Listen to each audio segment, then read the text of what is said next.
ভিডিওটা দেখে কলিজাটা কেঁপে উঠল। জানি না কোন মায়ের সন্তান। সবাই তার জন্য দোয়া করবেন, আল্লাহ যেন তাকে সুস্থ করে দেয়। আর ভিডিওটা বেশি বেশি করে শেয়ার করে তার বাপ মা যেন তাকে দেখতে পারে, এই জন্য ভিডিওটা বেশি বেশি করে শেয়ার করুন প্লিজ।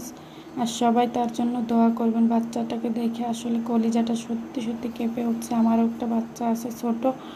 আর আগে বুঝতাম না আসলে বাচ্চাদের জন্য কীরকম মায়া কি। এখন আল্লাহ একটা সন্তান দিয়েছে। সত্যি কথা, কোনো বাচ্চা, যে কোনো বাচ্চা যদি কোনো সমস্যা দেখে নিজেকে আর সামলায় রাখতে পারি না, নিজের অজান্তে চোখ দিয়ে পানি চলে আসে। আমি নিজেও বুঝতে পারি না যে কখন যে চোখ দিয়ে পানি চলে আসছে।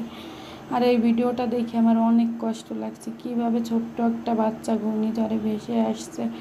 আর দেখেন বাচ্চাটা কিন্তু তাজা আছে। আর এই লোকগুলো কত চেষ্টা করতেছে তারে বাঁচানোর জন্য। আল্লাহ যেন তারে নেক হায়াত দান করে, সে যেন বাইসে থেকে। সবাই দোয়া করবেন আর ভিডিওটা শেয়ার করেন যাতে তার আত্মীয় স্বজনরা যেন তারা দেখতে পারে।